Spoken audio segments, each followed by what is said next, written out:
All right, this is Danny with the Crypto Show. I'm here at Monerotopia, Mexico City 2023.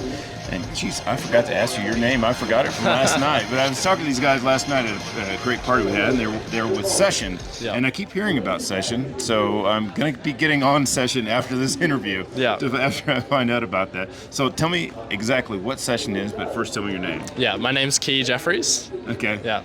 And so Session is a new messaging platform and also file sharing, or I'm not sure. Explain what Session is. Yeah, so Session is an end-to-end encrypted messaging application. So it would be more similar to something like Signal, which you may have heard of before. Essentially provides a way to sign up for a messaging service without a phone number. It's decentralized in its architecture, and it also onion routes all of your messages as well. So a super private, super secure messenger. That's how I would describe it in short. Awesome. And how does it work with, so Oxen is the native token that is powering this. How does it work with a token? Yeah, so essentially Oxen is the blockchain layer, and it incentivizes the decentralized network, which routes all and stores all of the messages in Session. So basically you have this network of nodes, which is rewarded in a certain amount of Oxen for every block that's created. Right. So it kind of operates in the fashion like how Dash uses master nodes. Very similar. And you pay X number. So is it a proof of stake function as well, or? So we've been through a few models. We were originally proof of work, and then we went to kind of similar to Dash's model, where you have proof of work creating the new blocks, and then you have checkpointing to stop really long reorgs.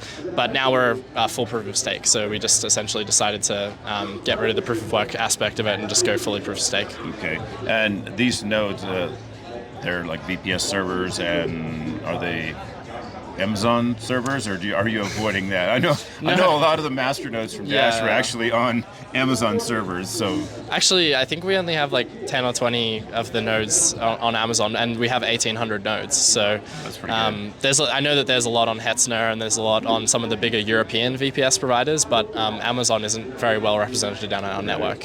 Yeah. And with all of the censorship that's going on, all these decentralized messaging apps and everything are popping up all over the place. Telegram, Signal, all of this stuff.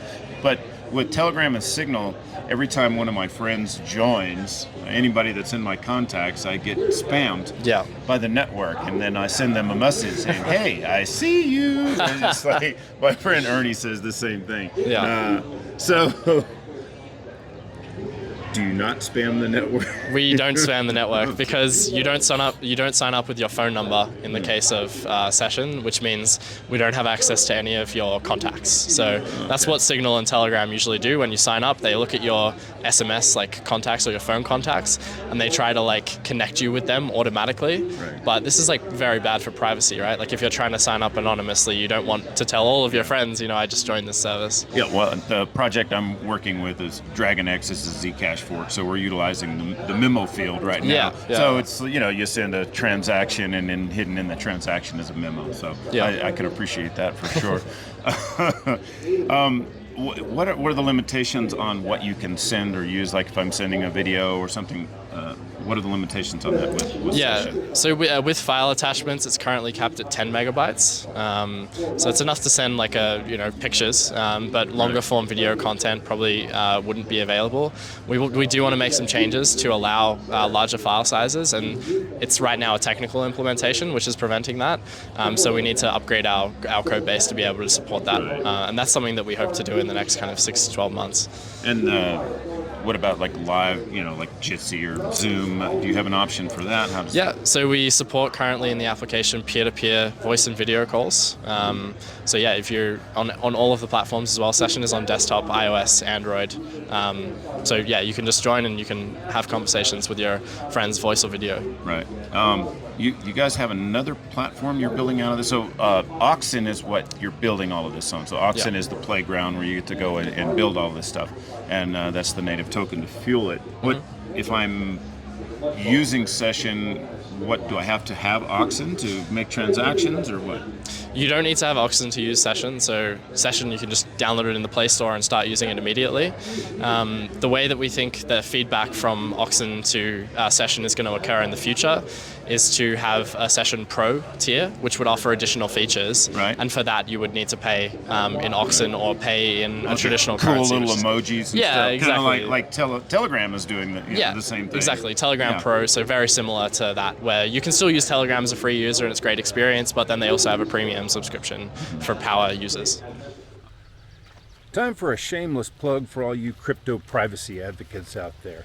I've been working with a new project called Dragon X, which is a Zcash fork, private by default. It is CPU mineable. We're using the RandomX algorithm to make this CPU mineable.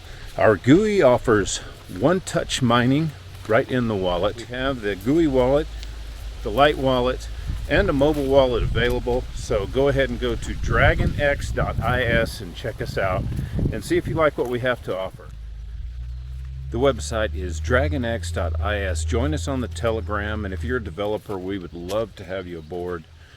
That's dragonx.is. I mentioned earlier the other project. It's Loki. What exactly? LokiNet. Loki.net or it's just LokiNet. LokiNet. Yeah, so that's an onion routing protocol. So maybe you or some of your viewers have heard about Tor before, which is used to kind of bring people anonymity online when they're surfing the internet.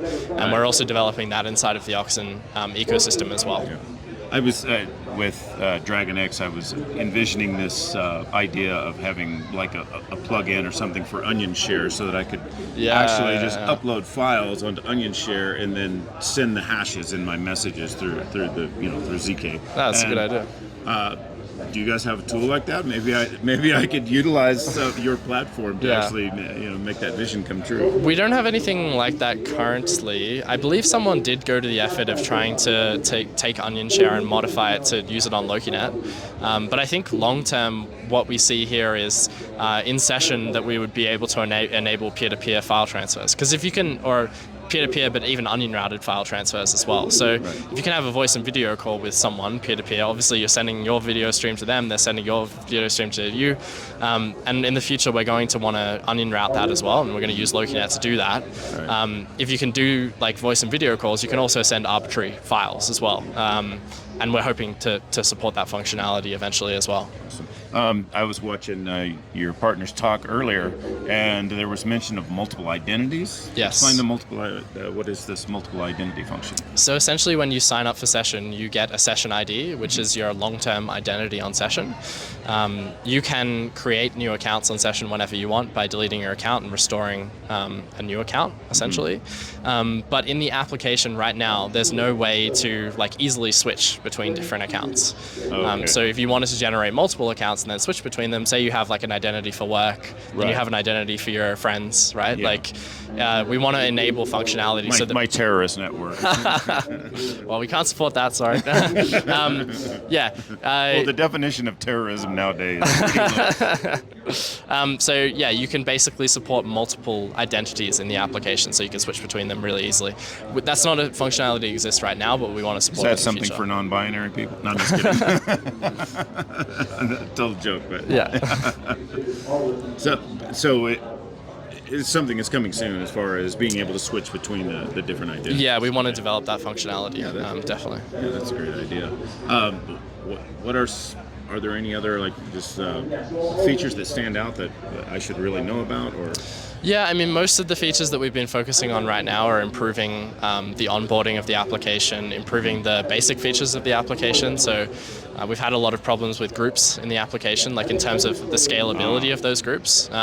So we want to increase the scalability and the reliableness of them. And we've had issues with notifications as well, people getting notifications at the right time. So we want to improve that as well. So what are the limitations on groups right now? So there's two different types of groups. There's we call them groups and then communities. So groups can be up to 100 people. Okay. And then if you want a group that's larger than 100 people, you can have communities which are open and anyone can join. Oh, okay.